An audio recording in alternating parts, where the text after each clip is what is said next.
Joining me now live on the news track is Major Doron Spielman, spokesperson of the Israel Defense Forces. Major Doron, welcome.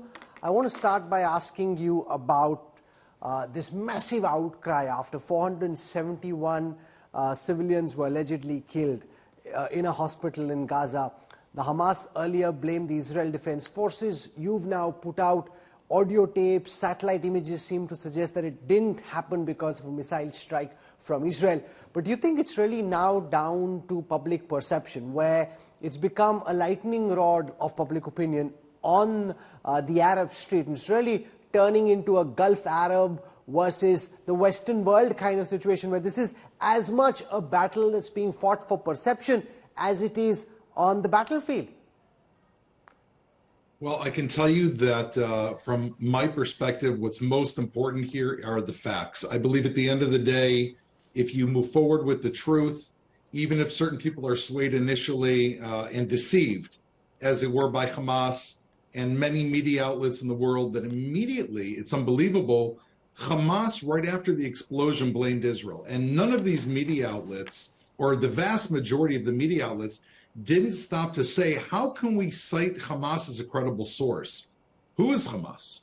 Hamas are the same organization that 13 days ago invaded Israel, slaughtered our civilians, slaughtered men, women, and children, slaughtered babies, mutilated babies, one of which we just found this morning, a mother and her 5-year-old child.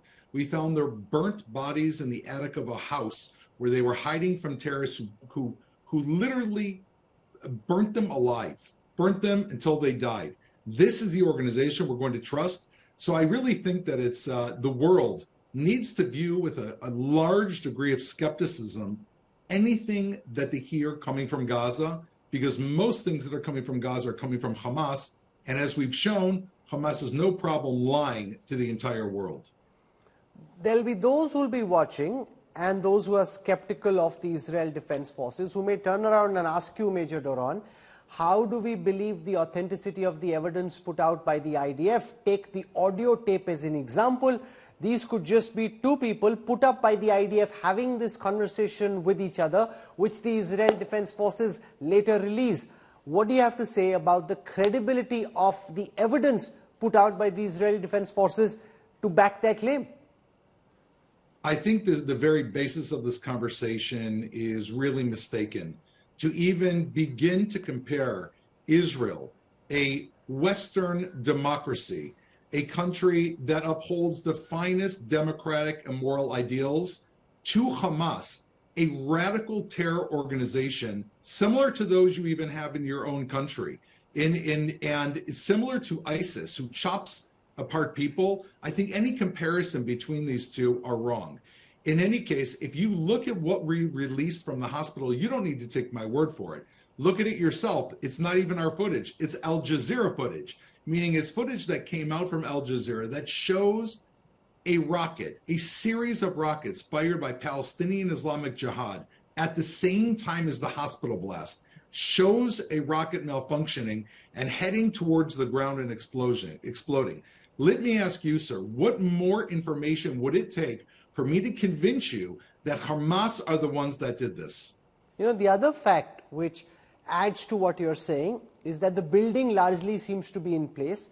This Islamic Jihad rocket actually fell into a parking lot, leading many to wonder whether that claim of 471 people dying is even true, because if this rocket actually fell into a parking lot, there are not 400 people standing there. If the whole hospital building had come down, which now satellite pictures suggest isn't the case, then that may still be possible. What do you think actually happened, Major Doron?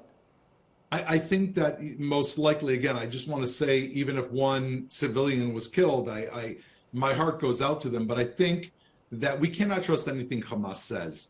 And I think you've pointed it out. They claimed a rocket hit a hospital and Israel did it. We know Israel did not do it, and the rocket did not even hit the hospital. It hit the parking lot. Now, you know, if there were 500 people, God forbid, that had died, that would be a world disaster. That it would take days and days to address that kind of damage. After 6 hours, that site was cleared. So really, I think going back to the media and your initial question about perception, there are right now reporters on Gaza. Go to the site. I know Hamas aren't going to let you in because Hamas doesn't want to reveal to you really what happened. But go to your site, try to get in, try to get the footage and see, because Hamas, the same organization, if they have no conscience about killing, they certainly have no conscience about lying about the truth, lying about the facts. So I think your question is well based, and I don't believe that they are saying the truth. What do you have to say, Major Doron, about humanitarian aid being blocked, not being allowed to come into the Gaza Strip, that all Palestinians are not supporters of the Hamas, that the Hamas does face opposition and everyone is suffering as collateral damage, and that Israel should allow, whether it's from Egypt or from Israel itself, for some humanitarian aid to reach civilians in the Gaza Strip? I first want to say that our war is not with the people of Gaza. We made that very clear. We've gone to enormous expense and time of days and days asking them to please move out of the way of where the battle is taking place. I do think, though, sir, that there's a question that the world is not asking that it needs to ask. What was Hamas's contingency plan for its people? Meaning, when Hamas invaded Israel and massacred over 1,000 people, took innocent men, women, and children, babies, grandmothers as hostages, what did it think we would do? What would India do? What would Pakistan do? What would any country in the world do in that type of situation? What were they thinking was going to happen with their civilians? They claim to be the protector of the civilians in Gaza, and all they do is make the life of the civilians in Gaza hell. And therefore, they are responsible for these civilians. They should have thought about this in advance. That's the reality. Are you concerned that all this sporadic fire that we're seeing from southern Lebanon is likely to lead to a two-pronged attack, that you will have to deal with the Hamas in the Gaza Strip, and this is very likely to escalate into a battle between the IDF and the Hezbollah as well? We are very much looking at the northern border of Israel, looking very closely at Hezbollah, who is, again, a radical terror organization, not dissimilar from Hamas. They're both supported by Iran and directed by Iran. And we know that Iran are pulling the strings here. They're looking to divert us away from the conflict in Gaza and pull us into northern confrontation. We don't want to go there. We've sent very clear messages to Hezbollah and to the Lebanese government and the Lebanese people. Stay out of this war. It is between us and Hamas. We are not looking to spread this to the north. We've seen an escalation in the north. We respond immediately to every attack. We've been knocking out their watchtowers, their missile silos, and always responding, but we are not looking for this to grow. And I think the American presence in the region, including the American battleships that you now have in the Mediterranean Sea, are sending a clear message to any terror actors in the region. As President Biden said, no, no, no, stay out of this. Major Doron Spielman, for joining me on the news track. Thank you very much, sir.